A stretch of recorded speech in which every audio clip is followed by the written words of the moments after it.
Seja bem-vindo ao MDA, coloque seu fone de ouvido e viaje com a gente no mundo dos animes. E estamos no ar com o MDA, seja em um navio pirata ou em uma nuvem voadora, viaje conosco no mundo dos animes. E nesta semana vamos falar sobre a segunda parte de Hunter x Hunter, Família Zodiac e Nen. Eu sou o Lucas e o Nen é o segundo sistema mais legal de poderes em Battle Shonen. Eu sou o Muriel e o Lucas vai se ferrar com o Word Trigger. Todo mundo tem um direito de estar errado, Muriel, inclusive você. É sério que é o Word Trigger que você ia colocar em número 1? É, claro que é. Pra mim, sistema da hora é sistema com lógica e que tenha poderzinho. Então. Irmão, primeiramente teu mangá ou barra anime que você fala tem que ser relevante. O Word Trigger não é. É que não falei pra ele antes de tu chegar, Carlos. Ele fala de mangá que nem existe, velho. Ele inventou esse aí. Eu conheço o Word Trigger mesmo. Não tem nem bom motivo pra ele ter saído da Jump. Sabe qual é o bom? É que ele pode afirmar isso e ninguém tem como discordar porque ninguém assistiu. Só o público nem sabe o que ele tá falando. É verdade. Olha, popularidade não é sinônimo de qualidade. Fica aí. Não, eu não falei de popularidade. Eu falei das pessoas saberem. Mas as pessoas sabem, eu sei. Elas não tem como comparar porque elas só conhecem um dos sistemas. O próximo, vai Carlos, se apresenta. Aqui é o Carlos e chegou a hora dos poderzinhos do Togashi. Eu sou o Guilherme e hoje nós vamos falar, desculpa Lucas, mas do Battle Shonen com os melhores sistemas de poderzinho que eu já vi. Meu Deus do céu. Bom, pra mais gente falando merda, depois dos e-mails.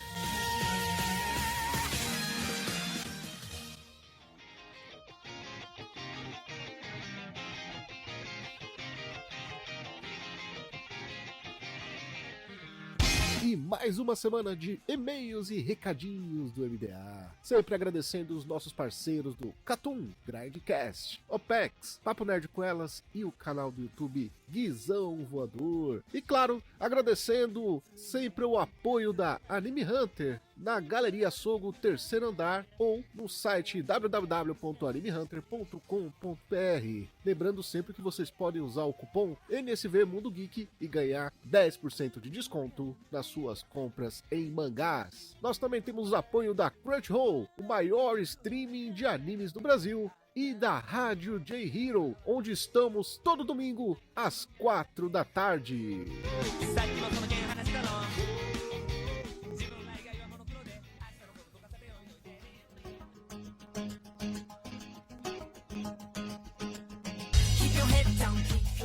Voltando com os dados técnicos de Hunter x Hunter, como já dissemos na versão anterior, o Hunter x Hunter é um anime de ação, aventura e fantasia. O Hunter x Hunter 2011 veio pelo estúdio Madhouse. O arco que vamos falar hoje, que são os da família Zodiac e da Torre Celestial, eles cobrem exatamente os episódios 22 ao 36. Eles foram exibidos em 2011 a setembro de 2014, ou seja, com mais de 100 episódios. Ele está disponível na Crunchyroll. E os capítulos do mangá, caso vocês queiram ir lá acompanhar, são dos capítulos 39 ao capítulo 63. O autor, como todos sabem, é o nosso queridíssimo Yoshihiro Togashi. E recentemente foi pro Twitter com um username completamente aleatório. E já virou o mangaka com o maior número de seguidores do Twitter no mundo. Caralho. O homem é fraco, hein? O homem é fraco, hein? Porra, esse aí tem história pra contar, irmão. Ele é forte, a coluna dele... A gente tem uma teoria lá no Catum que ele só começou a voltar pro Twitter e tudo mais aconteceu porque ele é o primeiro ciborgue da humanidade, a gente não sabe ainda. Nossa, cara... Boa. Espero que sim. É isso. Ele botou uma coluna biônica ali no lugar dele. Mentira, Togashi já morreu e botaram o substituto no lugar. Não, aí não, mano. Aí não dá, porque a gente não vai descobrir em Hunter, a gente descobre já lá pro lado dos finais de Yu Hakusho que a mente desse cara é... Ah, na verdade a gente descobre mais isso em Level E, né, velho? Que Level E é uma loucura muito doida, velho. Level é loucura. Loucura. A loucura é o hiato desse mangá. Mas enfim, caso você não tenha assistido ou ouvido a primeira etapa desse podcast, Hunter x Hunter conta a história do jovem Gon que sonha ser um Hunter. E assim como seu pai, que o abandonou, né? Porque, Foi fumar Marlboro, filha da puta, quem é arrombado. É isso aí. Porque um Battle Shonen que se preze tem os problemas familiares, talvez seja esse problema de Word Trigger, né? Porque, né, da família é normal. Mas enfim. Por isso que ninguém assiste. Ó, o pai do moleque sumiu, mas a mãe dele é normal. Acho que ele é viúva, não sei. Não há um problema na história. Na história, o Gon, ele também quer se tornar um Hunter. E nessas aventuras ele encontra Killua, Leório e Kurapika. Ou Kurapika. ou Curapaika se você for um puritano da TV dos anos 90, 2000. Vamos adiantar um pouquinho na história, né? No final lá da parte 1 do primeiro podcast, né, do Hunter x Hunter, nós finalizamos o Exame Hunter, né? E se vocês não lembram, ou relembrando, acaba com a reviravolta da morte, né, ou melhor, do assassinato, que Lua mata um integrante, um desafiante lá do Exame Hunter. Durante ali as últimas cenas, a gente acaba também descobrindo que um dos integrantes era o irmão dele, né, o Lumi. E aí, na parte aqui do anime, a gente vai começar a falar da mansão Zoldyck, né, que o anime já havia nos avisado sobre a importância da família Zoldyck, né, dos assassinos Zoldyck dentro da mitologia, mas finalmente nós estamos mostrados a ela, né? Ela foi basicamente a família do Killua, que é uma família de assassino que é tão famosa que é ponto turístico da cidade. Não, os caras têm a mansão, né? Ou seja, matar gente paga bem. Paga bem, né? Porque a quantidade de mordomo que eles têm, amigo. Imagina ter que assinar CLT todo mundo lá. Nossa, imagina. Férias, 13º, 14º pra mordomo. Hein? Se os caras assinam CLT hoje em dia no padrão Brasil, isso aí é um bom empregador, hein? Família Zoldyck tá de parabéns, porque ninguém mais assina CLT. Cara, por isso que os caras são assassinos, mas eles assinam carteira, pô. Aí realmente, gente boa pra caralho. Mas aí fica o questionamento. Quem é que vai entrar com o processo trabalhista contra o Zoldyck, né? Foi um bom ponto, viu, Lucas? Quietos. Eles me pagaram uma grana pra defender eles aqui. É tudo meio. Tudo CNPJ, né? Tudo CNPJ. Bom, nesse arco aí, a gente acaba conhecendo a mãe do Killua, que é uma pessoa bem simpática, né? E o irmão dele também. É o basiquinho, a gente vê um pouquinho de algum dos personagens, né? A mãe do Killua que é bizarra pra caralho. Eu quero saber por que ela tá toda enfaixada. Mas assim, eu vou te falar a verdade que desde o início eu acho que a família Zoldyck cativa a gente pelo trabalho honesto que eles realizam, tá ligado? Sim. Pô, é porque é muito bom, cara, que futuramente a gente vai perceber isso no arco posterior, que é o arco de Yorkshin, né? Que, cara, é um trabalho como outro qualquer ali. Os caras estão só fazendo o job deles. Se não for pago, como qualquer trabalhador freelancer, de vez em quando os caras não são pagos, só largam o trabalho, não vale a pena, entendeu? Tipo, não tem muita coisa pra fazer. Exatamente. Os caras é freela, né, cara? Os caras são freela. Os caras é freela, mano. Então sofre ali como qualquer outro trabalhador nesse sentido. Ainda é bom empregador, pelo que parece, pagando aí CLT, que já com a gente tá conversando. Então, cara, tipo assim, só admiração, irmão. Pura admiração. Trabalho honesto. Inclusive, o jeito que eles comandam o mercado ali, eu acho super gente. Mano, eles chegam e ainda são muito cordiais em Yorkshin com os outros pessoal das outras empresas, tá ligado? Que dos concorrentes deles ainda falam que depois, futuramente, que como eles são concorrentes de mercado, né? Se eles forem contratados pelos seus parça, né? Eles ainda dão 30% de desconto, cara. Ainda tem todo esse trabalho maravilhoso de marketing aí, cara. Eu tenho pura admiração pela forma como eles comandam esse negócio ali, principalmente pelo avô do Killua, que eu acho um gênio do empreendedorismo. Cara, maravilhoso, entendeu? Entre todas as coisas da família Zoldyck que a gente não pode se esquecer, é que eles são os Silvas, né? O Silva. É o Silva. Opa, o Silva Zoldyck, né, irmão? Silva. É Silva. Da primeira vez que eu assisti era Silva. Não, pra mim é Silva até hoje, entendeu? Mas eu ainda gosto mais do avô do Killua, que é o Zeno, não é? É o Zeno. Cara, aquele coroa é muito irado, mano. Ele ainda é brother lá do... O cara é tão bom de negócio que ele é brother da maior empresa do mundo de Hunter, que é a Associação Hunter. Ele é brother do cara que fundou isso. Sabe que o velho é brabo porque quando o cara, tipo assim, é todo corcunda e, tipo assim, ele vai pra um assassinato e ele anda com a mão nas costas, apoiando a coluna ali, de boaça, andando devagarzinho, de boa, com a mão na coluna. Isso aí é referência ao Togai.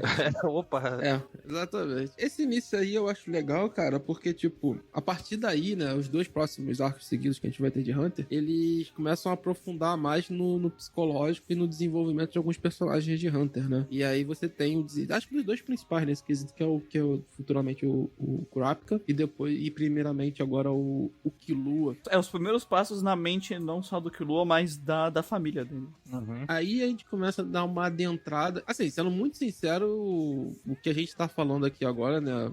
Mansão Zoldyck e a Torre Celestial é muito arco de transição de treinamento, bem característico de mangás dos anos 80 e 90. Hoje em dia, o mangá shonen atual da última década, isso duraria 10 capítulos, no máximo, assim, tipo, não seria nem arco. Na verdade ia ser, tipo, 5 páginas e aí tinha não a passagem de tempo e aconteceria a evolução do personagem. Eu concordo muito com o Carlos nisso, porque principalmente na Torre Celestial a gente começa a entender, né, como que funciona ali o sistema de poder daquele mundo. Eu não sei vocês, o primeiro contato que eu tive, eu fiquei assustado, que eu não imaginava que ia ter NEM, não ia ter um sistema tão complexo de poderes assim, né? E foi uma surpresa boa. Cara, eu achei que ia ser clássico dos shonens, o poder desse cara é o que eu quero. De nascença, né? Só que o Togashi, ele pensou assim, já sei, eu vou criar um sistema extremamente complexo que justifica eu fazer o que eu quero. Eu acho que o Togashi, ele tava preparando já algumas situações, porque, por exemplo, lá na mansão Zoldyck, tem toda aquela questão de treinamento ali meio subliminar, né? Porque, por exemplo, o portão, né? O portão que era pesadão e, tipo, tinham que treinar pra abrir o portão e tudo mais. Enfim. Esse treinamento que tu tá falando, Lucas, ele ainda anda muito próximo do que é o Exame Hunter, saca? Porque, tipo assim, eu acho o arco do Exame Hunter um dos melhores arcos de shonen de todos os tempos, porque ele é um arco que ele é sem poder, com poder, entendeu? Que é tipo assim, olha, tem essa galera aqui que é, por algum motivo do mundo especial, eles têm essa capacidade especial, e ele consegue narrar um shonen de batalha sem poder. O que é muito fora do comum, entende? Tipo, não tem poder, assim, em Hunter.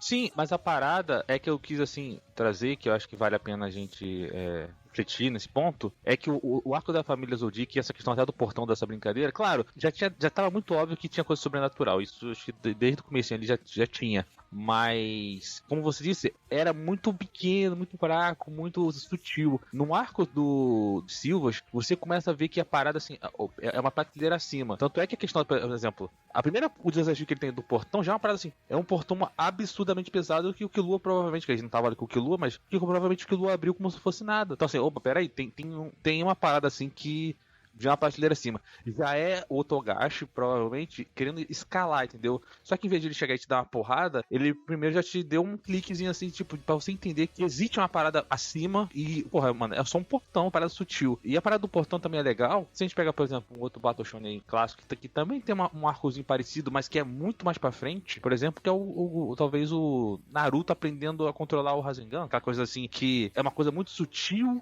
muito básica, não sei se vocês lembram, né, que é o Jiraiya dá a bola pro Naruto, que já é uma questão de nível de poder, já é uma coisa mais grandiosa, mas o elemento ali, eu acho que a sensação de quem tá assistindo é a mesma, né, que é aquela coisa básica ali, tipo assim, é a base da base da base da base, e o personagem tá tendo que aprender. Só pra lembrar, assim, a gente sabe que o Killua abriu o portão, e a gente sabe quantos portões ele abriu, né?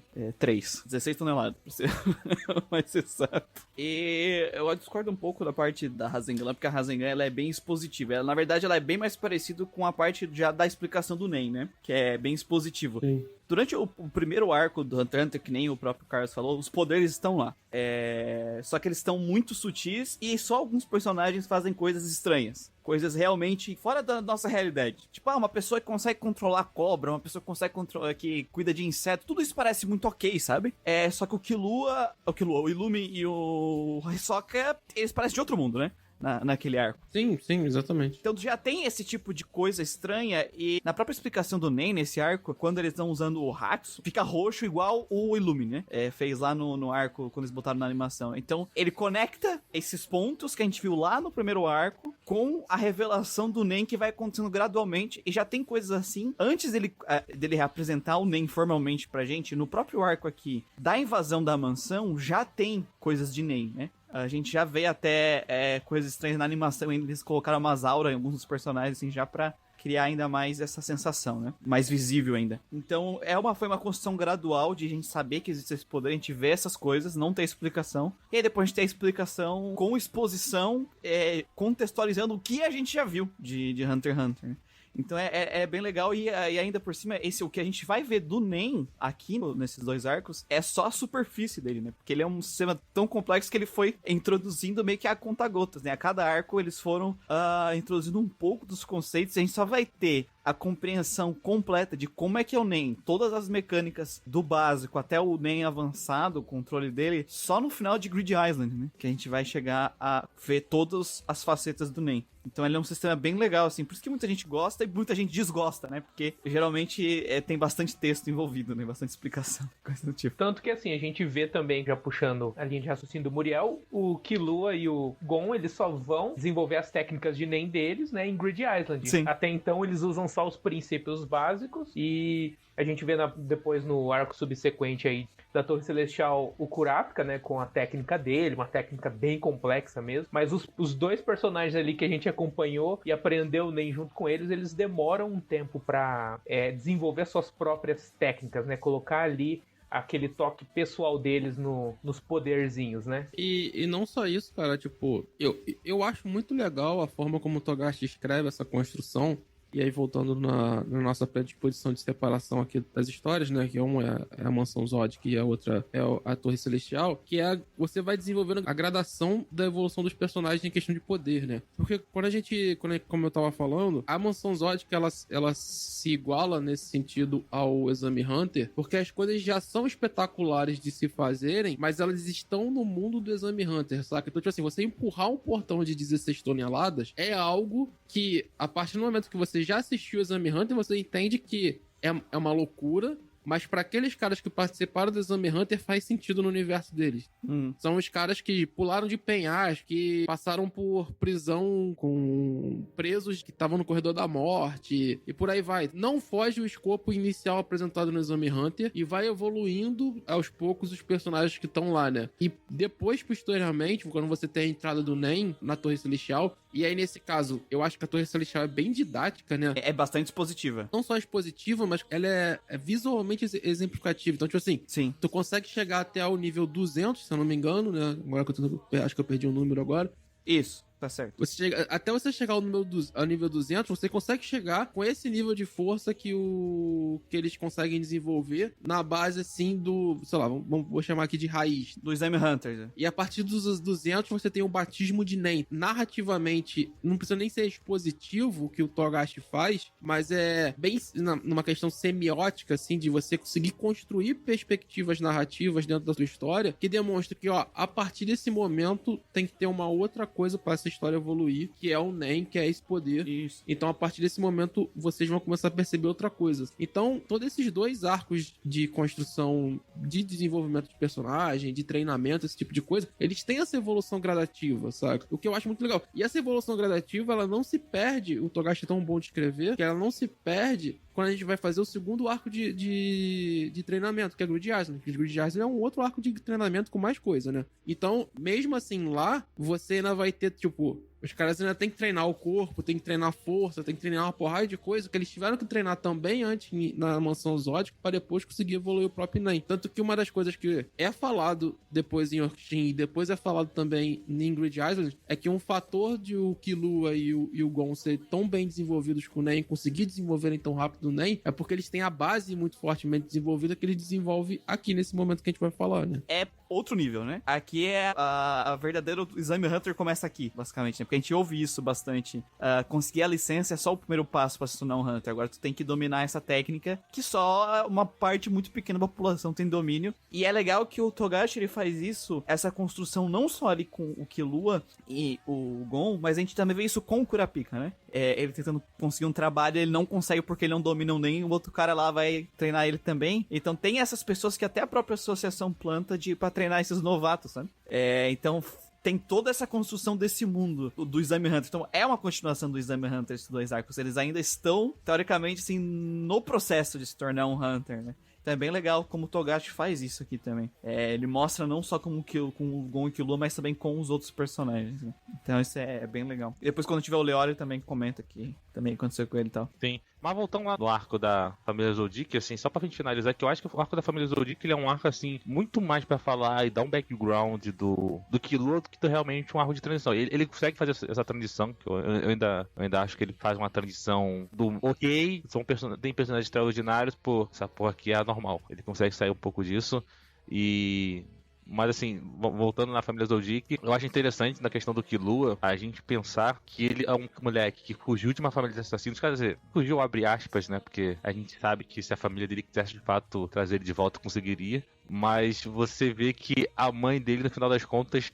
queria que ele se tornasse maduro, que, tipo assim, queria que ele ficasse porra louca. Tanto é que ele tem até Você falou que a mãe dele É óbvio que a mulher é toda estranha, usa uma máscara e tudo mais. Mas, tipo assim, ela tinha brigado com o Killua tinha agredido ela. E só em Hunter x Hunter e só na família Zoujiki que a mamãe estaria orgulhosa do filho ter metido a porrada nela, né? A máscara dela tem alguma coisa a ver com o NEM dela, né? Certeza. Não, muito provavelmente. Mas a gente não sabe, né? Direito. E assim, o legal, né, é que as coisas são plantadas aí, né? Outros personagens da família Zodiac, esse tipo de coisa assim. Sim. A Luca não aparece nesse arco, né? Não. A Luca é o sei lá, é o fora da bolha nesse sentido aí. Não, a Luca tá no quarto presa, né? Isso, mas por exemplo, a outra irmã mais nova do Killua, né? Que eu esqueci o nome dela agora. Kaluto. Ela vai aparecer futuramente na obra, né? Então você tem toda essa construção que não se esquece os personagens importantes, como a família Zodiac nesse caso, né? Ou como eu falei, o avô dele e o pai dele vão aparecer depois futuramente no próximo arco, esse tipo de coisa. Então tem essas construções assim, narrativas que tem continuação. E além disso, cara, eu lembrando da primeira vez que eu vi esse arco, que foi na findada TV Kids da Band, acho que foi. E na Rede TV, foi na Rede TV. E, cara, tipo, pra um moleque de, sei lá, seus 16, 15 anos, assim, que é o público-alvo de Hunter, ele é um subarco forte, né, cara? Porque tem muita dramaticidade, o Gon apanhando toda hora, corta o olho pra soltar sangue, né? Ele é um arco que ele tem sua dramaticidade shonen ali, que, mano, atrai muita gente, né? E complementa muito bem o Exame Hunter nesse sentido. E ele é muito Cavaleiro do Zodíaco, né? Que tem as fasezinhas, tu vai fazendo a graduação pra chegar na casa, né, e tal. Ele é bem natural, principalmente pra gente aqui do Brasil, que acompanhou muito esse crescimento de anime com cavaleiros, saca? Eu acho bem divertido pensar nisso. Interessante desse arco é que ele não simplesmente apanha, ele se deixa apanhar, né? Sim. Ele deixa a guria bater nele. Existe todo um contexto ali. Cara, eu acho muito legal esses arcos, porque assim, esse não é um arco de batalha, né? Um arco de combate. É um arco de personagens aqui. Ele tá introduzindo a família Zodiac, que nem o Carlos falou. Vão ser personagens recorrentes. Todos esses personagens que aparecem aqui, eles eventualmente vão aparecer de novo em Hunter x Hunter, eventualmente. Menos o carinha do portão, né? Acho que ele não reaparece. Mas tirando o carinha do portão, todos eles vão reaparecer, sabe? A Canária aparece depois mais velha e tudo mais. Todos eles aparecem. Tem o Illumi, tem a Luca, tem o Miluki e tem o Kaluto. São 3. Então, mais o Killua. É muito irmão. É muito irmão, é muito nome japonês. No final desse arco aí, tudo se resolve com aquele joguinho de descobrir com quem tá a moeda. Não sei se você lembra disso, que o mordomo lá, acho o nome dele. Goto. Eu lembro que no finalzinho lá, ele fica embaralhando a moeda, e aí ele é uma cuzão, porque ele passa a moeda pro outro mordomo, e aí o Gon que percebe com quem tá. Todas essas cenas é pra gente ver as dinâmicas da família, como aquela família funciona, né? O Killua tem uma questão de ele ser super protegido dentro da família ali, porque ele é especial. O próprio Silva. avô dele fala isso. O avô fala pro gordinho lá, que esqueci o nome do gordinho. Porque o Killua é pra ser o sucessor do Silva, né? Como líder da família. É o mais talentoso. É o mais talentoso dos irmãos.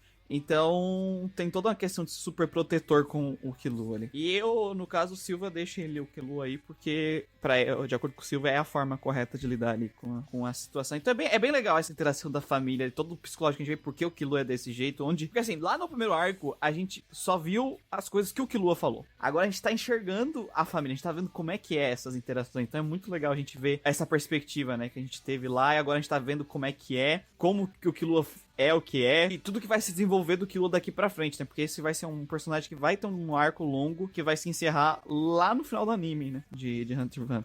Hunter x Hunter, claro, é a história do Gon, mas também é a história dos 4, né? Então... Não, Hunter x Hunter é a história dos 4, porque se fosse a história só do Gon, já tinha acabado.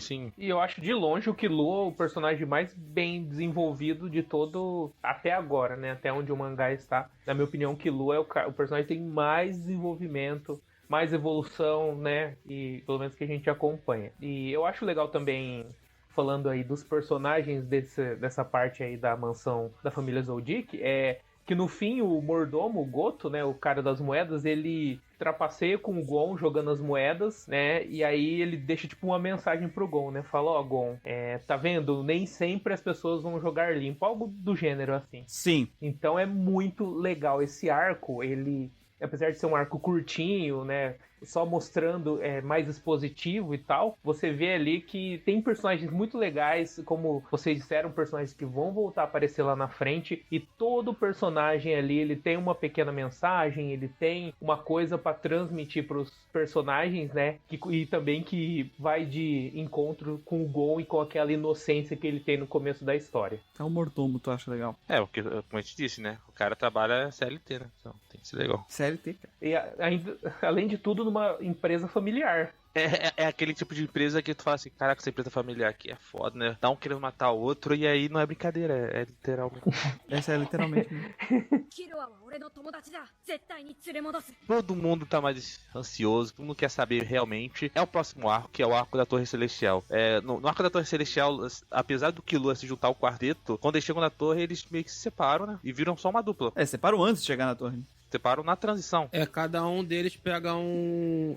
uma das coisas que eu acho mais legais em Hunter é que o meio de transporte é um Zeppelin bonito, né, velho? É muito massa. E é legal porque... Na separação deles, eles já abrem o futuro arco, que é o arco de Orkshin. Eles não abrem o próximo arco. Esse que é o mais interessante. Sim. Se remarcam de se encontrar lá, né? Em Orkshin, sim, exatamente. Porque eles falam do leilão, exatamente. Que a ideia é... Pra questão de treinamento, eles vão parar na Torre Celestial, porque o Killua já foi lá uma vez com o pai dele, né? E aí eles pensam em fazer um treinamento, e aí o Killua leva o Gon lá pra fazer esse processo. Tanto que é legal que, tipo, quando o Killua chega na Torre Celestial, eles perguntam se ele quer subir já direto pra um nível tal, e ele fala, não, tá de boa, eu vou espancar todo mundo aqui de novo. É legal porque ele faz isso pra acompanhar o Gon, né? Isso é do relacionamento dos dois, né? É muito legal essa cena. E o legal é o motivo por que eles escolheram a Torre Celestial, porque eles têm... Porque o objetivo do Gon é dar um soco no Hisoka. E o Hisoka tá lá. Porque o Gon não tá usando a carteira Hunter dele porque ele não considera ela verdadeira até ele dar uma porrada no Hisoka.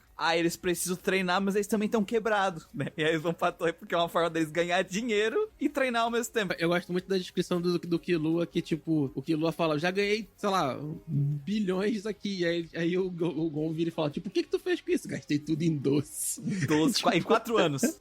200 milhões em 4 anos. Porque tu acha que o poder dele é raio? O moleque tá imperativo com o tanto de açúcar que tem. De açúcar, né? Isso é muito bom.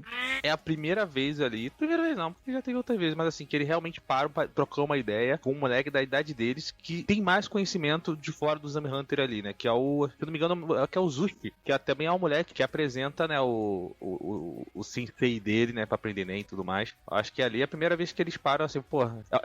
Querendo ou não, é o moleque que faz a ponte, né? Entre o Nen e o sensei. É que o Killua e o Gon estão literalmente destruindo a concorrência, né? E o Zushi é o primeiro moleque que, porra, não, peraí, não é bagunça. Assim, o Killua espanca ele, né? O Killua não é referência. Mas nesse caso, na luta, o Zushi é o primeiro cara que aguenta, um minuto de porrada com o Killua. E o Zushi vai usar o Nen contra o Killua, né? Isso. E aí o mestre dele, que é o Wing, proíbe ele e faz ele perder a luta. Não é que ele ia usar o Nen, é que ele ia usar o Ren, né? Ele ia usar uma técnica de um dos 4 princípios básicos que o mestre tinha proibido ele de usar. Que é basicamente o Killua lembrou do irmão dele ali, né? Porque o irmão dele fez a mesma coisa lá no Exame Hunter. E aí começa a criar essa ligação do Nen e que eles descobrem o Nen ali, a existência do Nen. Porque, teoricamente, o Pia não era pra aguentar as porradas do Killua, mas tava aguentando. Não tava conseguindo encostar o dedo no Killua, mas tava sendo um saco de pancada resistente, né? Essa que era a moral. Porque o próprio Killua fala que até aquele momento ali na torre mesmo, ele nem tava batendo de verdade nos caras. E tipo, ele tá só ali nivelando ali só pra ter alguma emoção, né? Como todo assassino de sangue frio faz. Ele fala que até o primeiro golpe de verdade que ele deu foi no Zushi, no final, porque ele ficou puto que o Pia tava resistindo, tava deitando, aí ele deu meio que perdeu o controle, deu um socão de verdade e o Pia levantou. E aí que eles vão conhecer o Nen aí nesse arco. Sim, com o exame do copo, Não, o exame do copo é mais pra frente. Eles chegam no andar 200, o Hisoka tá lá. É o Hisoka? O Hisoka tá lá e o Hisoka fala... Vocês estão tá muito cedo. Se você chegar aqui, ele faz a barreirinha lá de Nen. Do Hisoka eu lembro que ele tá tipo num corredor assim, fazendo uma aura. Sim, a aura do corredor 200 pra eles poderem se registrar lá. E aí o Ying vai lá e fala pra eles, o Xing Ling, esqueci o nome dele, é o Ying, eu acho mesmo. Né? É o Wing Sensei. E aí ele chega pra eles e fala, é o seguinte, tem Eu vou explicar pra vocês o que é o Nen de verdade, porque ele tinha dado um migué neles antes. E aí ele ensina, ó, vocês podem treinar que nem gente decente, eu posso, sei lá, tentar explodir vocês. Se vocês sobreviverem, vocês aprendem a usar o basicão aí. E aí eles aprendem a usar o basicão e aí eles se registram no andar 200. É legal essa narrativa, porque, tipo assim, primeiro que ele dá uma enrolada neles, né? Porque ele não é como o Muriel acabou de comentar, né? A Associação Hunter espalha uma galera pra acompanhar os caras que acabaram de se formar, né? Eles espalham ali. E o Win não é um desses caras. Ele até treina as pessoas com questão de Nen e tudo mais e tal, como ele tá fazendo com os Zush, mas ele não é. Acho que ele é, porque ele até fala do Hanzo e dos outros. Ele é. Não, mas ele não é, tipo, um treinador nessa galera. Tipo assim, ele não é obrigado a ficar de olho nessa galera que eles estão fazendo. Não, mas ele que avalia, tanto é que ele meio que aprova o Gon ali e diz assim, porra, não, ele avançou pra próxima etapa. E aí, ele, se não me engano, ele também faz uma carta pro Killua, que ele tá, se não me engano, ele tá, tipo assim, ele até fala assim pro Killua, não, pra você agora vai ser de boa. Você vai voltar lá, sabendo nem, você vai fazer o exame Hunter em 2 palitos. Já conseguia fazer antes, né? Essa jogada deles, né, de ele falar uma coisa e não querer falar, esse tipo de coisa que ele vai mentindo, né, pros moleques e tudo mais e tal, eu acho legal porque depois ele explica que, tipo, existe um batismo, né, cara, que você, tipo assim, a pessoa que tem Nen pode forçar a outra pessoa a produzir o Nen, né, tipo, a aura conseguir se desenvolver, só que aquilo ali gera problemas, né, velho? E aí a gente vê personagens futuros na torre que sofreram com isso, né? Que perdeu a possibilidade de andar e o caramba 4. Então tem esses detalhes assim que, tipo, já demonstra que é um poder que vem com aquela questão do Homem-Aranha, né? Grandes poderes vêm com grandes responsabilidades. Então, tipo, já vem com um pesarzinho aí, o Nen, pra você ter que trabalhar nessa questão de, tipo, tomar cuidado conforme é o desenvolvimento. E depois, futuramente, a gente vai descobrir que, tipo, existem outras formas de você desenvolver, né? Tem pessoas que não desenvolvem Nen desde que quando é criança, né? E aí vai desenvolvendo cada vez mais a história. Ele dá bastante exposição sobre o Nen, né? E o motivo que ele não queria ensinar, ele explica. Porque, cara, é basicamente uma pessoa que tem Nen contra o Nen, uma pessoa normal não tem a menor chance contra a pessoa, né? Então, dependendo de quem tem o controle dessa habilidade, o cara pode ser um escroto, né? Pode matar qualquer pessoa, é um assassino, coisa do tipo. Então, ele não está ensinando pra torta e à direita, né? Pra qualquer um, basicamente. Mas não adianta muito, porque alguém ensinou pro Hisoka, né? Alguém ensinou pro Hisoka, ou ele aprendeu sozinho, enfim. Tem um spin-off que conta isso, mas não é canônico. Mas é coisa pra outro episódio. E aí, cara, ele explica o básico, né? Os 5 fundamentos Nen. E aí ele fala pro Gon, ó, Gon, Killua, vocês vão lá, se inscrevem, mas não é pra lutar, né? E o Gon fala, caguei. Vou lutar sim. Não, mas vamos lá, você fala pro moleque, 10 anos de idade, então vai lá e não luta. Vai lá, mas não vai lá à toa, só vai lá, escreve teu nome e volta. Só faz a inscrição, mas não luta agora não. A gente volta aqui pra nós treinar. Então, moleque, vai lá na piscina, põe açúcar, mas não entra dentro da água. Exatamente. Gente, mas que adversários bizonhos, né? Esses caras da Torre Celestial, os que foram batizados. O maluco, ele é praticamente um peão, né? Ah, Beyblade, cara. É uma Beyblade que comanda outras Beyblades, cara. Bizonho. Não tem um vídeo famoso no YouTube que é a voz do Silvio Santos e é ele e é o carinha do peão? Eu lembro que tem. Nossa, você é velho, hein? Respeita de onde que eu vim, irmão. Se eu não me engano, também nesse arco aí aparece aquela mina de novo. Não, acho que a primeira vez que aparece a mina da Guiné de Yodan, aquela das cordas, aparece ela? Isso, ela costura. Sim, ela aparece no final. Ela costura os braços do Hisoka, que ele deixou os braços cair só pra ela consertar. Não, o Hisoka tem uma luta pra ele ser o chefe do andar, né? Que é contra, sei lá, não lembro o nome lá do maluco agora. Castro. Isso. Que ele tem o poder de materialização, né? Que ele faz um doppelganger dele mesmo, né? O Castro ele serve pra ensinar pra gente como não usar o Nen, basicamente. E aí, nesse sentido, nessa luta, o Hisoka perde o braço e... Pô, esqueci o nome dela agora, tá ligado? Dessa mina. Eu não lembro o nome dela também. Mas como assim? Ela tá lá porque ela foi entregar a mensagem do Kuryoro pro Hisoka pra fazer reunião. E na real é a primeira reunião que o Hisoka é obrigado a ir, né? Isso. Ele nunca se apresentou a Guiné Ryodan. O legal da interação dos dois é que, tipo assim, o Hisoka já sabia que ela ia pra lá, porque ele chamou também, é verdade. Porque ele ia pagar ela de qualquer jeito, pra fazer os curativos nele, na luta. E, cara, ele literalmente perdeu os braços porque ele quis perder os braços. Não, é que o Hisoka, ele é doente. Ele poderia ter vencido o Castro sem ele perder os braços. Isso que é o legal do Hisoka. A gente mostra como psicopata maluco ele é. Mas ele resolveu fazer isso, além pra dar o show, né? Pra ela ter que consertar os braços dele pra ele poder ver ela usando o poder dela. Porque ele tem fetiche com esse tipo de coisa. Não só com crianças, né? Tem vários fetiches bizarros, esse é um deles. E só contextualizando, ele pede essa luta do Castro é antes da luta contra o Gon, tá? Então só pra, assim, o Sim, Gon sim. saber o que vai pegar pela frente. Ele perde os 2 braços. O Nen tem subdivisões, né? Eu achei que é interessante só pra contextualizar aqui, né? Cara, Nen é a aura. O poder de aura se chama Nen. Sim. O Nen tem técnicas básicas, que é o Ten, o Hatsu, o Zetsu e o Ren. São técnicas de controle da aura, ou seja, técnicas de controle de Nen. Isso. E tem os tipos de Nen. E aí, o Hatsu, que é a ativação, ele tem categorias. 6 categorias. Isso. Aí as técnicas básicas, o Ten é aquela geleinha que fica em volta mais básica, né? Aquela barreirinha que fica em volta. O Zetsu é basicamente tu cortar o teu fluxo de Nen, tu ficar meio que invisível ali, entre aspas, né? Tu cortar a tua presença totalmente, mas tu fica vulnerável, né? Porque tu fica sem Nen. O próprio Gon usa sem querer lá no Exame Hunter. No Exame Hunter, isso. Tem o Ren, que é tipo tu liberar uma quantidade gigantesca de aura, tu fazer a aura sair mais forte, mais tipo, tu fazer um super tento. Tipo, tu explode a tua aura pra fora, né? Que normalmente eles usam pra. Aí usar o Ren é pra tipo tu refinar essa aura de dentro e trazer ela, né, pra fora pra usar o Hatsu, que é a ativação, a tua habilidade, né? Que aí ela é dividida em 6 categorias, que é reforço, emissão, transmutação, manipulação, conjuração e especialista. São essas 6 categorias. E aí cada categoria elas formam tipo um hexágono. E cada pessoa, ela tem aptidão pra uma delas em especial. Tipo, ele tem uma classe que ele se encaixa mais. E aí, quanto mais próximo nesse hexágono as outras classes tiverem dessa que ele tem aptidão, mais fácil é pra ele aprender esse tipo de habilidade. Mas a aura em si, ele tem todas essas... Na verdade, ela tem essas 5 propriedades, porque o especialista, ele é meio que o resto. Ele é tipo exceção. Então, a pessoa pode aprender um pouco de cada uma dessas habilidades, mas geralmente ela fica na de especialidade. O Castro, a luta do Castro, ela tá ali pra mostrar o que acontece quando a pessoa tenta sair demais da especialidade dela. Porque o Castro é de reforço e a técnica que ele fez lá de Doppelganger, ela é conjuração e manipulação, que é do outro lado do espectro dele, né? Do hexágono. E aí ele fez uma técnica que ele teria muita dificuldade pra controlar e por isso que ele perdeu pro Hisoka. O Hisoka explica o porquê que foi patética a luta, né? Então, o Nen tem esses níveis de complexidade aí.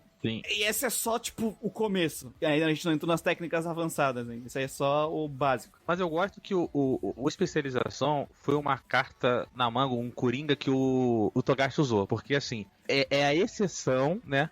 Então, assim, se ele precisar usar qualquer coisa com nível de complexidade que não necessariamente se encaixe nas outras 5, ele pode falar assim, ele pode puxar essa carta de, tipo assim, é especialização. Eu achei que, tipo assim, claro que dentro da lore de Hunter x Hunter, ele mantém isso muito amarradinho, mas tu não pode negar que foi uma maneira de ele ter um coringa, se ele quiser fazer algo fora ali, ele tem uma explicação. Não, é especialização. Esse cara aqui é especialização, então por isso que é diferente. O especialista, o interessante do especialista, se tu for analisar como funcionam as batalhas de Nen, depois que a gente já tem todas as características, a maioria das pessoas gostaria de ser um especialista, porque geralmente tem uma habilidade que ela é extremamente forte, ela é extremamente útil, ela pode ser alguma coisa extremamente fora de qualquer espectro. Só que tu tem algumas desvantagens de ser especialista, porque as categorias de combate direto, elas estão do outro lado do especialista, né? Reforço, emissão e conjuração e transmutação são as classes mais ofensivas e elas ficam do outro lado do especialista. Então, tu tem uma habilidade bem específica que consegue fazer uma coisa extremamente overpower, mas além de normalmente as habilidades de especialistas ter bastante restrições, tu perde essa habilidade de combate direto um pouco, né? Tu não tem essa habilidade de combate direto tão forte. A não ser que você seja loiro. A não ser que você seja loiro, só que ele literalmente tá morrendo quando ele tá fazendo isso, né? E depois a gente descobre que tem um custo bem alto a habilidade do Kurapika, né? A gente não sabe aqui, não vai saber no próximo arco, mas no mangá já revelou que o custo pra ele fazer aquilo é bem alto. Basicamente ele tá morrendo quando ele tá fazendo aquilo, né? Ele tá perdendo tempo de vida, bastante. Cada um segundo ele perde 1 hora quando ele faz o olho escarlate, quando ele vira especialista. Aí entra também a questão da restrição das técnicas de Nen, né? Mas aí a gente tem que... Vamos deixar isso pro próximo arco, porque aí no próximo arco eles explicam isso, né? Nesse aí vamos focar no básico. Eu já errei o suficiente por hoje, deixa quieto. Eu acho que é interessante que aí a gente descobre mais ou menos qual é a ideia de cada um ali. Você falou que eles não fazem o exame do copo agora, né? Fazer agora, mas não depois que eles fazem a inscrição, depois da luta do Castro, eles fazem o teste de copo. Que ele faz do copo e aí descobrem que no caso do Gon, ele é um de reforço, né? Reforço. O Killua é transformação, não é? Isso, é o mesmo do Hisoka. É isso. O reforço, ele é autoexplicativo, né? Bate forte. É tanque. Bate forte e tanca mais. A aura é mais resistente, bate mais. O emissor é que ele consegue emitir a aura, né? A longas distâncias. O transformador é que ele consegue transformar a aura em outras propriedades. No caso do Killua, depois ele vai transformar em eletricidade. E o Hisoka transforma em chiclete. Manipulação é o Kankuro. Manipulação é basicamente isso. O cara dos peão, ele manipula os peão, por exemplo, também. O conjuração é o Killua, né? Conjura as técnicas lá, conjura as correntes dele. No caso é o Kurapika, né? Kurapika ele conjura. E o Leório, ele é emissor, a gente só vê a técnica dele quando ele dá o soco mais satisfatório da série. O emissor, que pra mim é um, assim, ele pra mim é o mais complicadinho de explicar e não é, né? Porque, tipo assim, beleza, transformação é você meio que mudar a forma do seu Nen. Mano, emissor é Kamehameha, cara. Não tem muito segredo. É o Leigan. Mas a transformação de forma também podia ser também transformação, porque você, o caso por exemplo, do Killua, ele muda pra um raio. E ele faz esse raio, você poderia falar que é emissão. Não, mas aí é uma propriedade da eletricidade que ele transformou a aura, já não é mais da aura, né? Sim, mas então, por isso que eu falei assim, às vezes é meio difícil, só de olhar você identificar, porque tem essas situações, por exemplo, ele transformou a aura dele, só que se você só pegar, por exemplo, a emissão é quando ele taca o poderzinho nos outros. Não é, porque tem esse caso da transformação que ele transformou e tacou. Mas por exemplo, se tu for parar pra prestar atenção nas vezes que o Killua usa a eletricidade, por exemplo, ou ele emite eletricidade quando ele está muito próximo do cara, ou seja, ao toque, e a única vez que ele usa a eletricidade, tipo, jogando no cara, arremessando, ele está acima da pessoa. Porque é assim que funciona a eletricidade. Sim. Ele tá usando o cara de... Aterramento, né? Aterramento. Então... ele só consegue emitir a eletricidade pra pessoa através da forma que a própria eletricidade funciona. Tu tá entendendo? Então, assim, é porque ele transformou a eletricidade, do mesmo jeito que o Hisoka transformou em chicletão. Tem propriedades que já não é de aura. A transformação é isso, transformar a tua aura... não é transformar em uma outra coisa que existe, é tu dar uma propriedade a ela que não é dela, né? É uma propriedade que não é da aura, tu transforma ela em outra propriedade. E assim, a tua técnica, ela pode ter mais de uma das categorias junta. Ela não precisa ser só de uma categoria só, porque a tua aura, ela tem todas aquelas propriedades, só tá treinando elas separadamente, tu pode combinar elas. Tipo, a habilidade do Castro, ela é conjuração e manipulação, entendeu? Ela é as duas. A emissão também tá ligada, Lucas, ao fato de você conseguir separar a aura do seu corpo e manter aquela aura ativa mesmo ali fora do seu corpo, entendeu? É bem confuso mesmo. Na série eles não fazem isso, mas eu poderia criar um objeto elétrico usando intensificação e transformação, entendeu? É isso que eu tô falando. Sabe aquelas porcentagens que tem em volta que você faz do mais próximo do teu tipo de Nen? Sim. Exato. Quando você pega isso, você consegue elencar poderes que você consegue chegar próximos pra você conseguir desenvolver, entende? Então, por exemplo, o Gon vai desenvolver um poder em Grid Island, certo? Que é o Jokenpo. Jajunk. O segundo poder que ele vai desenvolver, que ele tem uma dificuldade de caramba de desenvolver, que é o poder da tesoura, é um poder de emissão. Não. O papel é emissão. Tesoura é transformação. Papel é emissão? É verdade, tesoura ele faz tipo uma Leiken no dedo. Ele faz uma espada com a tesoura. Ele consegue utilizar esses dois e o papel da tesoura tem uma maior dificuldade porque tá mais distante do processo dele, de reforço. Então, por exemplo, pro Killua fazer um ataque distante do trovão e tudo mais e tal, o que ele faz? Ele tem que embutir, ele tem que transformar a aura dele e embutir dentro do Yoyo, por exemplo, pra conseguir jogar longe, saca? Então, por isso que ele ainda consegue manter próximo do sistema dele. O reforço, ele é o do topo da cadeia ali. É o topo do hexágono de cima. Especialista do outro lado do hexágono, né? 6 pontos. Eu sou muito viciado, tá, gente? Desculpa. Do lado esquerdo é emissão, do lado direito é transformação, aí embaixo de transformação é conjuração, embaixo de emissão é manipulação e ali no último ali é especialista. A técnica do Gon, ele carrega a aura e ele vai usar ou o ataque de reforço, que é a pedra, ou o ataque de transformação, que é a lâmina, que aí ele dá uma propriedade pra aura, que é uma propriedade de cortar coisas, que não é a propriedade da aura, entendeu? E a emissão que ele lança a bola de energia. O Killua é transformação, então ele não usa técnicas de emitir a aura dele. Ele emite a eletricidade da forma que a própria eletricidade funciona, porque ele transformou a aura dele em eletricidade. Ele só sabe como ela funciona. Tanto que se a gente for ver lá na Chimera Ant, ele mal usa o En. Ele fala que ele não consegue usar o En porque ele não é muito bom em manter a aura longe dele. Ele fala isso porque ele não treinou. O Kon, ele treina em Grid Island. O Togashi tem bastante consistência nesse sentido do que os personagens treinaram em tela. Chega a ser até doentio. E é doentio eu saber disso. Então, o negócio do Nen é que ele é complicadinho mesmo, ele é bem chato. Tu tem que prestar muita atenção e tu não vai pegar de uma vez, duas vezes. Só vai começar a pegar depois que tu começa a realmente ler, ir atrás e ler 4, 5, 6 vezes, que nem um doente, pra te entender. O Togashi deve ter ficado com um pau duro quando ele inventou essa porra. Mano, se ele pegou o pau dele e bateu na mesa assim 3 vezes, eu sou maluco. Todos os combates do Hunter x Hunter, sabe aqueles combates, ele venceu porque sim, sabe? Não tem isso. Ele venceu porque ele usou a técnica tal, no momento tal, combinando com a técnica avançada Y, tá ligado? Os combates parecem, sei lá, equação, tá ligado? Inclusive, de início, isso é muito foda, porque ele consegue desenvolver isso bem narrativamente. Pro futuro, se comporre. Cara, começa a ficar complexo de um nível que parece que tu tá lendo, sei lá, a Wikipédia do bagulho nas páginas, né? Não, tipo, é do nível que, tipo, a luta para por 3 capítulos pra você ter 3 capítulos de explicação que tá acontecendo na luta. É muito chato nesse sentido. Isso. Isso realmente acontece mesmo. Isso é foda. Como o nível de complexidade foi piorando, essa coisa ficou mais clara. Que é o seguinte, Hunter x Hunter, ele acabou funcionando, né, mais no anime justamente por causa disso. Assim, opinião minha, tá, gente? Mas eu acho que o anime é mais dinâmico. Claro, o anime é mais dinâmico por si só, mas o anime foi mais dinâmico ainda nesse ponto, justamente porque, por exemplo, algo que é 3 capítulos no mangá, às vezes você consegue matar ali no diálogo, porque assim, o mangá, querendo ou não, você tem que escrever, né? E ler, você gasta muito mais tempo lendo do que você ouvindo, entendeu? Sim. Então, quando você ouve e vê a cena andando, pô, aquilo ali às vezes passa em 2 palitos, então flui, entendeu? Quando você tem que parar e ler uma parede de texto gigantesco, o cara fala assim, meu pai do céu. E não é de zoeira, tipo assim, a gente fala parede de texto, não é que, sei lá, aparece 2 balões explicando o que tá acontecendo, não é 2 balões, é tipo assim, é uma página inteira só de texto, tipo, é o rosto do cara e, sei lá, texto, cara, explicando a técnica. Isso pra mim não é uma questão do Togashi, tipo assim, de erro narrativo.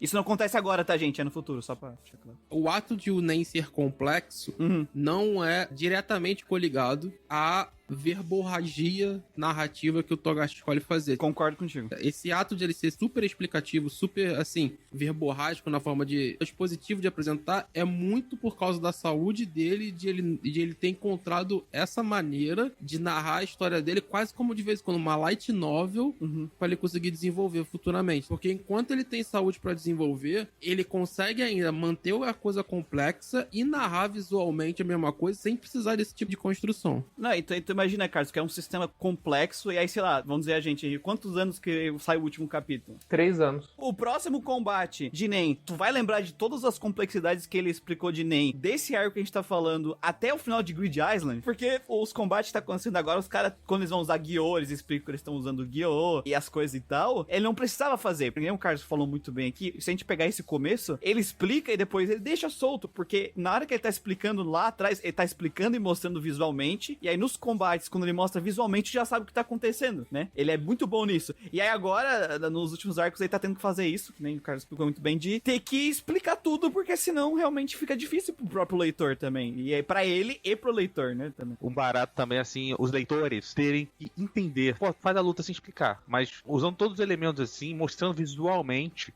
Claro, vocês já explicaram o porquê das coisas, mas assim, é algo que às vezes move a comunidade, entendeu? Move assim, o fandom, né? Pessoal, tem gente que não gosta dessa palavra, mas move o fandom, porque as pessoas param de discutir assim, porra, galera, vamos entender aqui como foi essa luta. Porque, sei lá, tem algumas séries que dá pra fazer isso e com o tempo parou-se de ser capaz de fazer isso. Por exemplo, Naruto, eu já falei isso várias vezes. Naruto, até certo ponto, dá pra tu parar e pensar assim, não, porra, peraí, esse cara que ganhou desse aqui, por causa disso, por tudo que mostrou na série e pelas valências desse personagem, a gente para e pensa assim, não, pô, dentro do que foi mostrado, ele pode vencer esse cara, e tanto é que ele usou isso. E Hunter x Hunter, como justamente por causa dessa complexidade que tem, e como o Togashi, ele mostra as valências dos personagens durante a série, né? Pô, quantas vezes a gente comentou só desse trechinho aqui de podcast, quantas vezes ele mostrou as valências do Gon e do Killua, entendeu? A sagacidade do Killua, o preparo de ser frio, de ser calculista, as questões muito naturais do Gon, né? A perícia de ser observador, olfato, visão, audição, ou seja, o Gon é um sobre-humano, mesmo sem as habilidades de reforço, o Gon é um cara sobre-humano, entendeu? E com todas as informações, você poderia ver a luta, e aí é fantástico, porque gente, quando você pega uma obra assim e é possível fazer isso, é fantástico você às vezes parar num grupo, às vezes de 4 amigos e ficar discutindo, tá, foi isso, aí o outro fala assim, não foi isso, beleza, o autor explicar, amarra as coisas, mas você poder às vezes discutir e ter lógica. Tem lógica. Tu tem uma fórmula pro qual tu pode discutir se aquela luta faz sentido ou não, né? Porque tem a fórmula. Sim, beleza. Eu acho isso do caralho. Assim, o Togashi foi um meio que vocês também deram, que eu não tinha parado em analisar dessa forma, que é uma forma de ele ganhar tempo. Simplesmente ganhar tempo na tela. Pô, se ele precisa ao invés de entregar 16 páginas, se ele enche com um pouco mais de texto, ele consegue, às vezes, ter que desenhar 14 páginas, porque 2 é praticamente texto. Por isso que às vezes eu falo que o anime é às vezes um pouco mais dinâmico, porque algumas coisas, justamente às vezes por mostrar, eu não preciso gastar toda aquela parede de texto. Além de o texto ser muito mais rápido ouvindo e mostrado, você tem coisas que você, só de estar animado, com cor, com tudo ali, você não precisa dar essa informação. É engraçado, eu já tive essa conversa com o moleque lá no Catu, e a gente tem umas opiniões meio divergentes nesse sentido, que é tipo assim, essa verborragia que vai virar o futuro, e tipo assim, a gente tá falando disso agora, mas não tem isso nesse arco, né? Não tem. É só um ponto que a gente tá entrando. Essa verborragia que vai acontecer no futuro, ela virou um charme de Hunter x Hunter. Tipo, o público que assiste Hunter x Hunter gosta. Só que, tipo, ele acaba virando uma faca de dois legumes, cara, porque fica chato de ler também, em certo sentido, saca? Você pega um capítulo de Hunter, cara, quando ele... Nos piores momentos que o Togashi teve isso, que foi no final de Quimera e no início do arco desse início do Novo Mundo e tudo mais e tal, cara, tipo, tu lê um capítulo de Hunter, tu sai cansado, parece que tá lendo um livro, porque é muito verborragia, entende? Então acaba acontecendo essas duas perspectivas. O que não tira o mérito dele de aqui, na Torre Celestial, de começar a construir algo que é estupidamente complexo e que, naturalmente, ele se sente tranquilo de desenvolver com os personagens que nós temos, com diversos outros personagens, criar em cima disso. Então, quer dizer, ele pega uma coisa que já é complexa, ele cria em cima disso, deixa mais complexo ainda, e mesmo assim ele consegue passar pra gente sem errar, né? O que futuramente você pode apresentar como característica é esse nível de complexidade junto à saúde dele faz com que a gente tenha essa verborragia futura, entende? E aí, tipo, acaba sendo essa faca de dois legumes, porque, por exemplo, eu, de vez em quando, eu não tenho saco de ler. Eu só cagueando, entendeu? Porque é muito texto. Eu falo, mano, tipo, eu tô lendo um quadrinho, eu não tô lendo um livro ou uma light novel, saca? E o pior é que, tipo, futuramente isso vai ficar mais explícito ainda, que era o final do arco das eleições, acho que é o maior exemplo disso, que é o quanto o Togashi, ele tava fazendo as coisas na pressa mesmo pra entregar o trabalho com a Jump, e, mano, depois ele pegava, é bizarro, você pegar o volume, o tankobon, nossa, é muito, e você pegar o que foi entregue na Jump. A diferença é, tipo assim, entre o céu e o inferno, saca? E tem vezes que essa parte verborrágica some, porque ele tem tempo de narrar visualmente o que ele só parou e escreveu, entende? Até por isso que eu acho que, assim, até corrigindo, porque eu nunca fiz essa comparação, Carlos, a versão, às vezes, do anime, claro, você deu um exemplo mais pra frente, que a eleição ainda tá animada, né? Mas... Tá animada. É mais fácil, provavelmente deve pegar as versões dos volumes, dos tankobons pra fazer a animação, né? Porque é uma versão até mais redondinha, né? Mas quando a gente chegar em Quimera antes, eu vou até falar disso mais pra frente, mas eu acho que o anime é meio incompetente, sabe? De não ter essa percepção adaptação e essa visão, não sei se... Claro que eu sei que como é uma adaptação de uma obra, tem toda a questão que nem sempre quem tá dirigindo tem a possibilidade criativa de mexer muito na obra, né?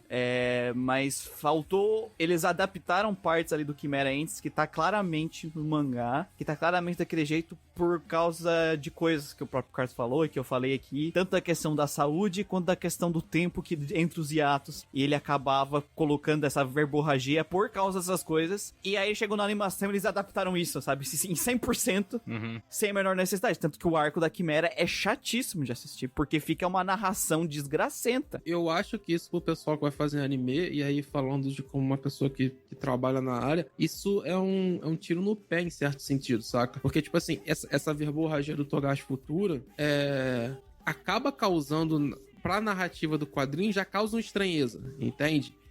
E aí quando você vai adaptar, cara, tipo assim, a gente gravou Grid Island recentemente pro Cartoon. A gente também tem os podcasts, assim como tem aqui no MDA, lá também tem, de Hunter, por arcos. E já em Grid Island, você vê no anime de 2011, porque, minha opinião, até o Yorkshin, um anime de 99 é mais bem executado do que o de 2011. Então o anime antigo é mais bem executado, né? Porque quando vai pros OVA muda a equipe, né? Já não é mais a mesma equipe. Exatamente. Então, tipo, a partir de Grid Island, o anime novo já é bem melhor nesse sentido. Aqueles OVA era tenso, hein? Aqueles OVA. O Elva de Grid Island é horroroso nesse sentido. O de Yorkshin eu acho que ainda vai, porque é a mesma equipe, mas o de Grid Island é um nojo nesse sentido. E é lento, tudo mais. Mudando de assunto, em Grid Island, você já vê alguns problemas de edição, principalmente nesse sentido, porque, tipo, tu chega num capítulo de Hunter, tá tudo descrito e passa horas e horas o Togashi descrevendo o que acontece, a coisa em texto mesmo, e tipo, depois ele só corta e mostra a coisa acontecendo tudo mais e tal, e quando você joga isso pra adaptação, ou os caras têm que inventar alguma coisa, o que eles fazem em Grid Island, eles inventam algumas coisas, eles tiram da cartola, ou você só corta e não tem muito o que fazer, vai ficar esquisito mesmo, porque o material original, o Togashi escreve desse jeito meio cagado, e aí, tipo, não tem muito o que você fazer visualmente, saca? Isso vai piorando conforme vai passando o tempo. E isso acaba acontecendo, como o Muriel acabou de falar, principalmente em Chimera Ants. Que eu acho que é onde tá no topo da cadeia da verborragia do Togashi. Entende? Então você acaba acontecendo isso. Aqui eu acho bem bacana. Porque, sei lá, já falando da luta do Gon com o Hisoka, eu acho muito legal, como por exemplo, claro que é fácil. A luta é fácil você identificar porque ainda tá no nível de complexidade muito baixo, ou quase nulo. Mas, por exemplo, você consegue, mesmo não tendo nenhuma...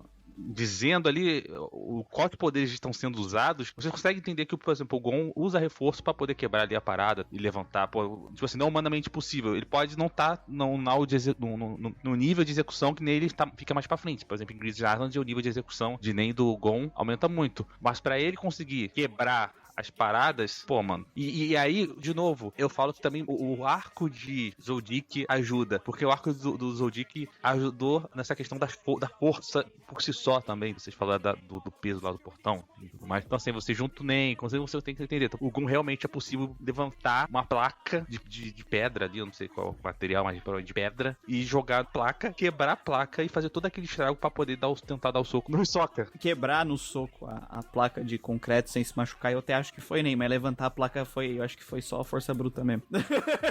Foi só força bruta. É isso que eu tô falando, tipo assim, força bruta que é mostrada no arco do Zoldyck e o Nen que acabou de ser ensinado. Sim. Ele não parou e falou assim, olha só, ele levantou com a força bruta e agora você tá usando o Nen, olha lá. Que nem anime de esporte tem. Sim. Que anime de esporte tem muitos jogos dispositivos que sempre tem um cara na plateia, é o Guardiola. Ele entende todas as técnicas de futebol, de vôlei, enfim. O cara tá lá de explicar exatamente o que tá acontecendo, que nem o próprio jogador no campo tá entendendo. E tipo, você não precisa disso. É que o Togashi, que nem eu falei, o legal é que ele vai, Lucas, distribuindo as complexidades do Nen de conta-gotas. Então, primeiro ele faz essas lutas aqui no Arco Celestial pra mostrar algumas das ferramentas básicas do Nen. Então, todas as lutas são focadas naquelas habilidades que a gente teve a exposição do Ing lá no começo do arco. E aí em Yorkshin, que a gente vai ver falar no próximo podcast, a gente já vai ver algumas habilidades avançadas, tipo o En, a gente vai ver. Então a gente vai falar, olha, tem habilidades mais avançadas de Nen. E aí em Grid Eyes a gente vai ser introduzido e explicado pra elas. Então o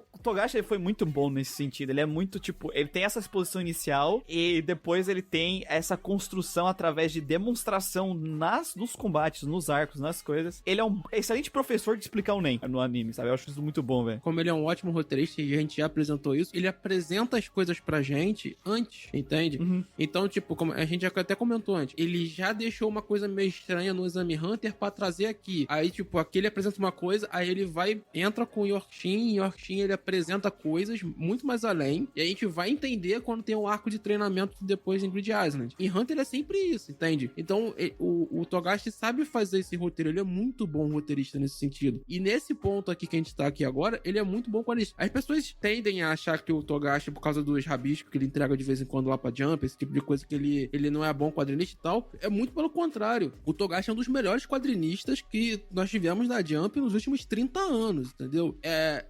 Eu costumo brincar com os moleques, tanto aqui no MDA quanto lá no Cartoon, que tipo assim, existe mangá que você sente dor de cabeça de ler, existe que os mangá que você não. O Hunter e o Hakusho e Level L, você não sente dor de cabeça porque o Togashi sabe quadrinizar muito bem, ele sabe criar narrativa. E isso a gente vê nessas lutas a partir de agora aqui na Torre Celestial. A luta do Hisoka com o Gon, uma luta que tem movimentação pra caramba, que tem desenvolvimento, tem tudo, e você entende a luta de cabo a rabo sem o Togashi precisar parar o tempo inteiro e ficar explicando ela, saca? Como é um arco que foi apresentado o Nen, eu acho muito legal que, assim, as coisas não são por acaso, né? Porque ele mostra personagens com diferentes características, né? Por exemplo, você consegue ver, por exemplo, um cara como o Gon, que é um cara de reforço, e ele mostra o reforço, e ao mesmo tempo ele mostra, por exemplo, o Hisoka. O Hisoka não, o cara lá do Yoyo, que é um cara, tipo assim, da manipulação. Então, assim, não é à toa. Ele não pega um cara que, cada manipulação, querendo ou não, ele é um exemplo muito claro do que é o Nen de manipulação. Tipo assim, é muito óbvio. Tu olha pro cara assim, não, tu entende que é manipulação. Pô, o cara manipulando aquilo ali, entendeu? Então, assim, eu não consigo imaginar que foi, peraí, encaixou. Não, mano, com certeza aquilo ali foi uma malandragem dele ali, tipo, de mostrar o Gon levantando, olha aqui, é força bruta, é porrada, entendeu? Eu acho que, por exemplo, o Hisoka com a transformação, o negócio melado, é um negócio muito óbvio. Porque mais pra frente, como vocês disseram, ele vai dando graus de complexidade que às vezes você no bate-olho pronto, no bate-pronto, assim você não pega. Mas as habilidades que são usadas e as diferenças desse primeiro arco, elas conseguem reforçar o que é dito, entendeu? Tipo assim, porra, você consegue olhar pra habilidade e dentro dessa informação que tá fresca, quando você tá no arco celestial, essas informações estão frescas, você consegue assimilar. Então você bate o olho naquele personagem e consegue entender, pô, essa habilidade aqui eu entendi, foi tal coisa, foi tal tipo de Ren, pô, bacana. É que, só complementando também uma coisa que o Carlos falou ali do Togashi, né? Por causa dos muitos anos de meme que teve, todo mundo fez meme com o coitado do Togashi, né? Por causa dos hiatos e tudo mais. Então, Eu nunca. Tá bom, ok. Eu finjo que acredito. A questão é que, assim, primeiro, ele falou ali do Togashi ser um excelente quadrinista. A primeira coisa, as pessoas confundem uma coisa ser esteticamente agradável pra elas, visualmente, o character design ou o traço da pessoa ser esteticamente agradável pra quem tá vendo, com um bom quadrinista. Porque quando a gente tá falando de quadrinização, a gente tá falando de narrativa visual. A gente tá falando que a forma que ele usa o espaço da mídia de quadrinho pra contar narrativamente através de visualmente o que tá acontecendo, né? Ele é excelente. Outra coisa, eu não acho que, principalmente agora, nos últimos anos, na última leva de mangá que veio, eu acho que ele tem excelentes quadros. Eu tava mostrando pros guris essa semana algumas das páginas que ele fez, apesar de ter muita página que é só texto ainda, tem umas páginas nesses últimos anos que elas são muito bonitas. Então o cara desenha bem e ele é um excelente quadrinista, sabe? Só que o problema do Togashi é que ele é um excelente quadrinista que não tem uma excelente coluna. Talvez agora ele tenha uma excelente coluna cibernética, como o Carlos teorizou aí, a teoria da conspiração da coluna nova do Togashi. Mas cara, aqueles quadros que a gente viu lá que ele desenhou pro Shonen Jump e que são realmente ruchados, feito às pressas, que é basicamente o rascunho que foi publicado, mano, ele refaz, basicamente, tem página que ele refaz inteira pro Tanko, sabe? Muitos desses, às vezes, o tempo que ele tá em ato, ele tá trabalhando, ele não tá em ato de verdade, tá ligado? Então, é bom a gente meio que baixar um pouco o meme, entender que o cara, ele realmente não tá em ato porque sim, só porque ele quer ficar em ato. Tem toda a questão da saúde do cara e tem toda a questão que ele tá trabalhando, sabe, no mangá. E é a obra do cara, eu acho que o cara tem direito de ele querer fazer. Ele querer desenhar, ele querer fazer. Então fica aí a disclaimer.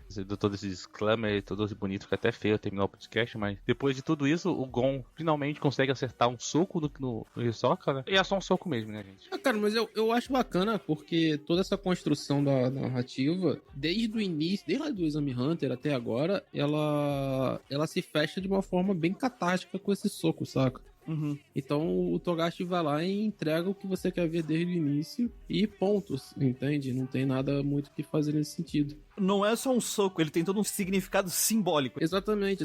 De uma construção de personagem que veio do primeiro arco. É um baita soco. E além disso, o Togashi ainda consegue manter o que muitas pessoas adoram em Shonen, né? Que é o nivelamento de poder, né? Porque claramente o mesmo Gon tendo evoluído até esse ponto, o Hisoka é mais forte, né? Ele se demonstra mais forte e todo mundo percebe que ele é mais forte nesse sentido, percebe que o Gon e o Killua têm que se desenvolver nesse sentido, mas o arco serve pra gente ser apresentado ao Nen, não necessariamente ele serve pra gente ver o Gon finalmente lutando em pé de igualdade com o Hisoka ou algo parecido, né? Se você parar pra pensar, até o final do anime, ele não tá. Sim, exatamente. E na verdade, o que eu acho mais legal nesse arco é que a gente consegue perceber, e já é falado desde o início, que pra você ser um Hunter, você precisa de Nen, mas você não precisa ser um Hunter pra ter Nen, né? E 2, mesmo você aprendendo Nen e outras coisas, você ainda pode ser um merdão, tá ligado? Então, eu acho que a Torre Celestial é bem exemplificativa nesse sentido, né? Concordo. E consegue também apresentar que, tipo, o desenvolvimento dos personagens ali na estrutura bem básica do Shonen, sabe? Porque anteriormente e depois, a gente vai ter umas construções mais dramáticas, né? Como a gente já comentou da Casa Zoidic. Mas nesse ponto, e depois em Grid Island, é uma construção tradicional Shonen ali que funciona muito bem. Torneiozinho, mano, arco de torneio, velho. Todo mundo adora arco de torneio em Shonen, velho. Não tem nem o que fazer. Quem não gosta tá errado. Totalmente. Quem não gosta tá errado. Por isso eu gosto de Road Trigger, a eterna arco de torneio. Se o arco de torneio for ruim, não é culpa do torneio, é culpa do autor, só pra... Isso é verdade. Bom, Arco de torneio, ele é muito bom, ele serve pra muita coisa narrativa, não só pra combate. As pessoas acham que arco de torneio é lutinha. Quem acha que arco de torneio é lutinha não assistiu o anime direito. No caso do Hunter x Hunter é tutorial. No caso do Hunter é trilha sonora e palhaço tomando porrada, pô. Quem nunca quis dar uma porrada no palhaço tá errado. Palhaço dando uma ereção ali, velho. Meu Deus. Não lembra disso. Cara, não fui eu que desenhei o palhaço tendo uma ereção, só tá lá na obra, não é culpa minha se o palhaço teve uma ereção. Você não pode me culpar. Você não pode me culpar por citar isso porque aconteceu, não é culpa minha, eu não sou responsável. Agora eu vou ser obrigado a botar isso na transição para as considerações finais e notas.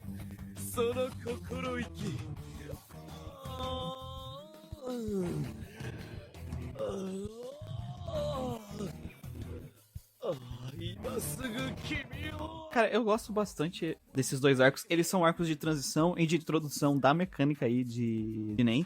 Eles são os primeiros passos aí. Os primeiros passos não, porque o primeiro passo foi dado no primeiro arco ali do Killua, né? Eu gosto muito do Togashi nesse sentido, porque esse arco aqui, ele tá entregando construção pro arco que vai ser...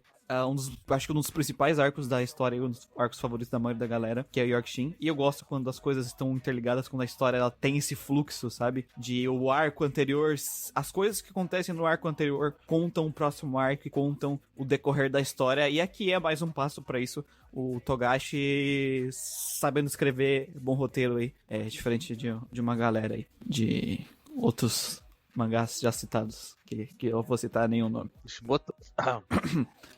Eu gosto muito do Nen, eu acho que as pessoas perceberam durante o podcast que eu tenho na minha cabeça bastante conhecimento doentio, e eu não li sobre Nen pra esse episódio, isso aí eu já tinha na minha cabeça, sabe? É esse nível de doença que eu tenho pelo Nen.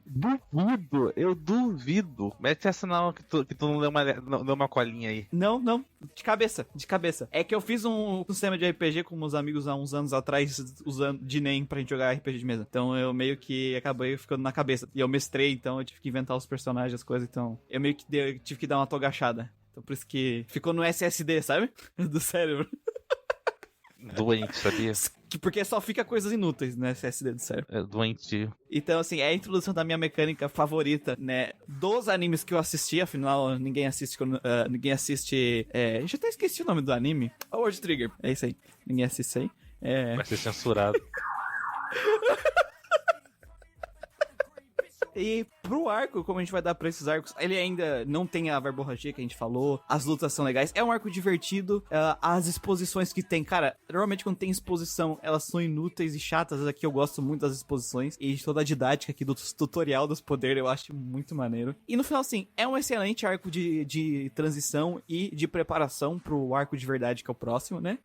E se a gente considerar uma nota, comparando ele só com arcos desse tipo, eu daria um 9 pra ele. Eu amo Hunter x Hunter, eu amo Nen, amo esse sistema de poderes, né? E esse arco, ele traz muito pra gente disso, né? Começando lá pelo arco da família Zoldyck, que a gente é um arco curtinho, é apresentado a família do Killua, né? Muitos personagens, né? Mas quando a gente olha pra obra como um todo e vê todos aqueles personagens apresentados, personagens que voltarão, né, mais pra frente, incluindo os mordomos, e logo em seguida a gente tem também um arco de explicação de poderes, mostrando ali gradualmente uma parte desse sistema de poder, né, naquele estilo bem shounen, né, a gente pode comparar aí a evolução dos personagens em cada luta, em cada ensinamento do Mestre Wing, e a gente vai entendendo, decifrando ali esse sistema que é complexo, mas muito bem escrito. Então, são dois arcos que, como o Muriel disse, são arcos de transição, né? São arcos que não tem ali uma coisa grande, gigantesca acontecendo, mas são arcos que são a base aí para histórias futuras, para o desenvolvimento de personagens no futuro, e são arcos que eu gosto muito. Eu só não vou dar 10 para essa segunda parte aí de Hunter x Hunter, porque tem York Shin, que é um arco que se eu desse 10 agora, não tem como eu dar 11 no próximo podcast. Mas a minha nota é 9, e eu só queria acrescentar, Nen é uma coisa que enriquece muita obra, sabe?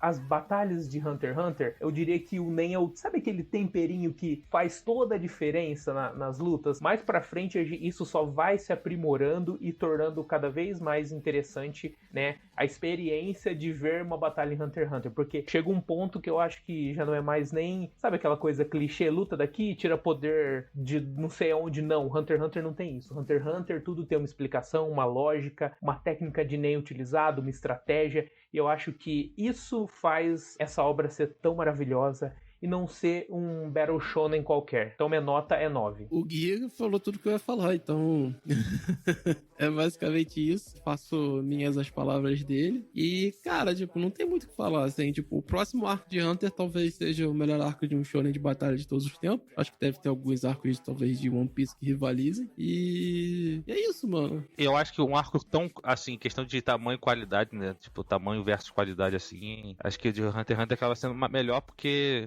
é mais curto, né? Eu não sei porque existe um arco pra mim em One Piece que também é curto e é fora do comum. Mas depois a gente conversa isso fora do cast. Mas dá uma briga boa, Cara, tipo, aqui eu acho que o que o Togashi entrega é basicamente a perfeição. Perfeição não diria, mas assim, é um almanaque do que um artista que vai fazer um shonen de batalha tem que fazer pra entregar um arco de desenvolvimento, de treinamento, saca? E como fazer legal, como fazer divertido e como desenvolver o poder da história de forma... Não precisa ser tão complicado, mas narrativamente apresentado isso dentro do escopo da sua própria obra de uma forma muito interessante, saca? Porque aqui o Nen, por mais que ele vai se tornar cada vez mais complexo, ele já seja complexo aqui, ele é muito próximo e muito dentro do estilo da própria narrativa que Hunter já se emprega, né? Eu acho que o Togashi em Hunter, ele faz o que ele começou a testar no final de Yu Hakusho, fazendo mais... Por mais que o Hakusho ainda trabalhe muito mais com a base de poderzinho e tudo mais e tal, tem detalhamentos de desenvolvimento de poderes, principalmente na segunda leva de Yu Hakusho, arco de Sansu, esse tipo de coisa, que já metem umas coisas mais complexas, mais desenvolvimento de coisas, que aí ele traz e ele eleva a outro nível em Hunter, né? Então, cara, tipo, 9, tá bom, eu acho que acho que não tem, até tem, acho que tem arcos piores do que esse em Hunter, então 9 tá mais do que bem dado pra esse arco, que é um arco muito divertido de se acompanhar. E nos animes ele é bem legal, né? Porque é muito dinâmico nesse sentido, esses arcos. E vejam o anime de 99, gente. É mais bonito, é mais legal, a trilha sonora é melhor, o Togashi participou da produção. Meu Deus do céu, é muito melhor, tá? O anime de 99 não tem a luta do Castro, mas tem a menina do elevador que compensa a fala do Castro. Ah, o menino do elevador é maravilhoso no 99, cara. A menina tá drogada o tempo inteiro, velho. Saudade de menino do elevador. Eu acho que era o filler que eles não podiam ter tirado do 2011, era a menina do elevador, mas também. Pô, a menina do elevador era foda. Bom, eu não vi o número de 99, não tem mina de elevador aqui, mas eu concordo com os relatores aí. Eu acho que o anime ele traz uma das formas mais divertidas, mais legais de acompanhar. Eu que, cara, quando eu vi o Ney pela primeira vez, fiquei pensando, cara, meu lado nerd gritou, falou assim, nossa, dá pra fazer tanta coisa. E assim, eu já disse isso em vários podcasts. Eu tenho um tesão com luta que eu entendo, sabe? Com aquela luta que, porra, não é o cara que primeiro deu o soco mais forte ou que deu o poder com mais energia. Eu gosto daquela luta que é na sagacidade, é na lógica, na marotagem, entendeu? Essa luta que é boa, mano. Aquela luta que, porra, o cara dá um soco no chão, mas o poder dele faz o soco teleportar e bater lá na puta que pariu. Porra, mano, isso é muito foda, mano. Então, cara, o arco de Zoldyck e da Torre, eles não são arcos por si só muito grandes, assim, muito complexos, cheios de coisas, mas eles trazem informações complexas, eles trazem informações grandes, né? Eles não são um Enies Lobby, eles não são um Marineford, mas ele é um arco que traz tanta coisa, que agrega tanto na história pelo conteúdo, por diálogos, que pra mim torna um arco fantástico. Então, eu vou seguir a galera aí, vou atrás do Muriel e vou dar um 9 também. E com isso, a média ficou fácil, né? 4 9, média 9, né? Costuma ser. Se vocês gostaram do podcast, não deixem aí de curtir aí nossa postagem no Twitter, no Instagram, no Facebook. Comente também no Spotify. Se você quiser dar um feedback aí, pode mandar um e-mail também para mda@nsv.geek.com.br. Lembrando aí que tem um Catarse para vocês apoiarem e ajudar a gente aí mensalmente. Então, se vocês puderem, nos ajudem. Tem o PicPay lá no Twitter. E é isso. Até a próxima semana. Valeu e tchau. 指がその胸がその瞳が眩しくて少しめまいがする夜もあるそれは不意に落ちてきてあまりにも暖かくて飲み込んだ七色の星弾ける火花みたいにギュッと僕を困らせたそれでまた歩いて行けることを教わったんだ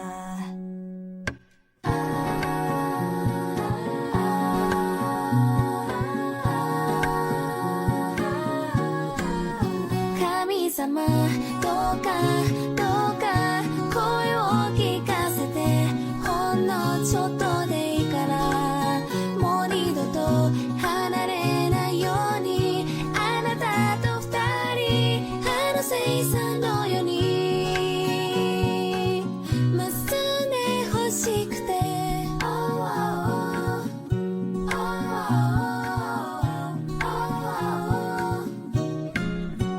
夢の中でさえどうも上手じゃない心具合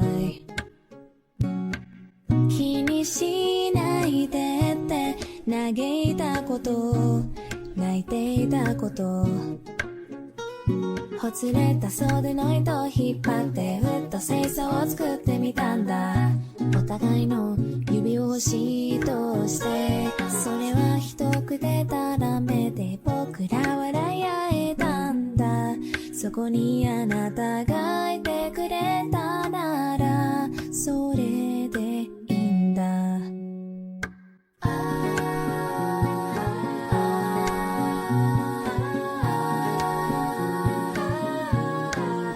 今ならどんなこんなでさえも愛してみせられるのにあまりによくも澄んだ夜明けの吐いたただ目を見ていた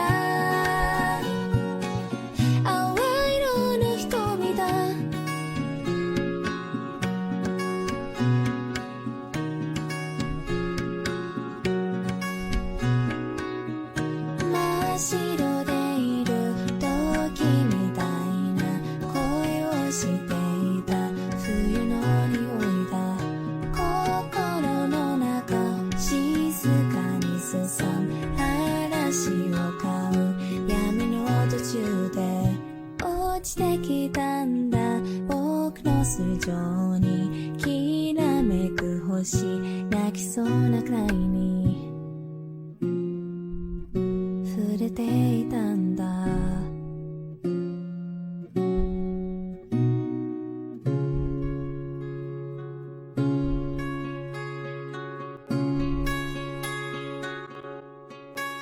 神様どうかどうか声を聞かせてほんのちょっと